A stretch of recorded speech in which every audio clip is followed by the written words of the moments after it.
ভাতের সাথে আমি ভেন্ডি সিদ্ধ দিয়ে দিয়েছি, তারপর শুটকি দিয়ে একটা তরকারি রান্না করলাম, তারপরে একটু মাছ ভুনা করে নিলাম। আর আমার ছেলে তো মাছ ছাড়া ভাতে খেতে চায় না, কি একটা অবস্থা।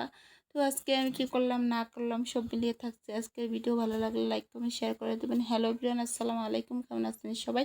আশা করি সবাই ভালো আছেন। দিনের মতো নিয়ে আসলাম আমার ডেইলি ব্লগটা আজকে দুপুর থেকে শুরু করলাম। তো আমি ভাতটা বসিয়ে দিয়েছিলাম, ভাতের সাথে ভেন্ডিটাও সিদ্ধ করে দিয়েছি। তার মানে সে ভেন্ডি ভর্তা তৈরি করব। আর এদিকে রান্নার জন্য সব কিছু একদম প্রস্তুতি নিয়ে নিলাম। তো রান্না করতে চলে যাব। তো এদিকে মশলাটা কষিয়ে নিচ্ছি। তো কষিয়ে তারপর আমি বেগুন আলু দিয়ে শুটকি রান্না করব আর কি। এই রান্নাটা আমি অনেকবার আপনাদের সাথে শেয়ার করছি। তো আজকে আমি শর্টকাটভাবে রান্না করে নিতেছি, যেহেতু অনেকবার আপনাদের সাথে শেয়ার করছি শুটকি দিয়ে আলু বেগুন রান্না। তো শুটকি খেতে তো আমার কাছে খুবই ভালো লাগে, তাই আমি শুটকিটা প্রায় সময় খেয়ে থাকি। আলু বেগুন দিয়ে শুটকি রান্না করলে খেতে খুবই ভালো লাগে। তো এখানে আমি সব মশলাপাতি দিয়ে মানে আগে কষিয়ে নিচ্ছি, কষিয়ে মানে মশলাটাকে কষিয়ে নিচ্ছি, কষিয়ে তারপরে বেগুনটাকেও দিয়ে কষাতে দিয়ে দিলাম। তারপরে দেখে মাছটা ভাজি করে নেব। এই মাছটা আর কি আমরা আমাদের বাসায় কেল্লাস মানে বলে থাকি বা জাটকা আর কি, যেটাই বলেন আর কি। তো মাছটা আমি ভালোভাবে ভেজে নিতেছি, ভেজে এটাকে আমি ভুনা করে নেব। যেহেতু ছোট্ট সংসার, যতটুকু রান্না হোক না কেন সবসময় দুইটা তরকারি রাখার চেষ্টা করি, যেহেতু এক তরকারিতে ভাত খাওয়া যায় না। তো দুইটারও তরকারি আমি যে হয় ডাল না হয় যে কোনো একটা একটা বাড়তি আমি রাখি। তো দুই তরকারিতে ভাত খাওয়াই যেত, তাই তরকারির সাথে একটু টমেটো কেটে দিলাম, একটু টক টক লাগবে আর কি। পাকা টমেটো একটু কাঁচা টমেটো দিয়ে দিছি।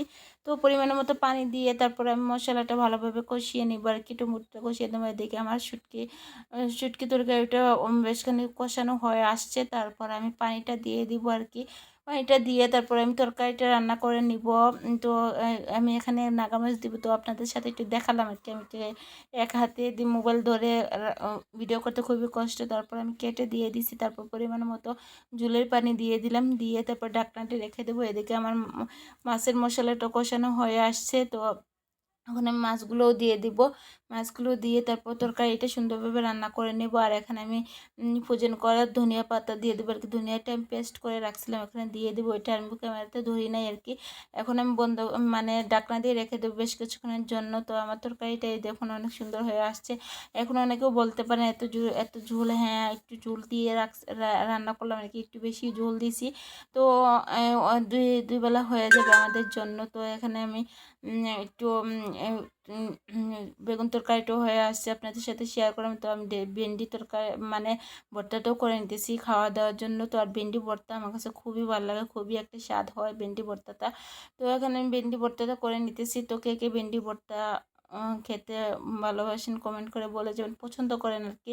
তো আমার ভেন্ডি ভর্তাটা খুবই পছন্দ, তাই আমি ভেন্ডি ভর্তাটা বানিয়ে নিতেছি। তো আমার ভিডিও যদি আপনাদের কাছে ভালো লেগে থাকে তাহলে লাইক কমেন্ট শেয়ার করে দিবেন, আমাকে একটু সাপোর্ট করবেন প্লিজ প্লিজ। তো এখন আমি ভর্তা দিয়ে ভাত খেয়ে নিতেছি। তো আজকে ভর্তা দিয়ে ভাত খেতে খেতে আপনাদের কাছ থেকে বিদায় নিতেছি। সবাই ভালো থাকেন, সুস্থ থাকেন, আল্লাহ হাফেজ, আসসালামু আলাইকুম।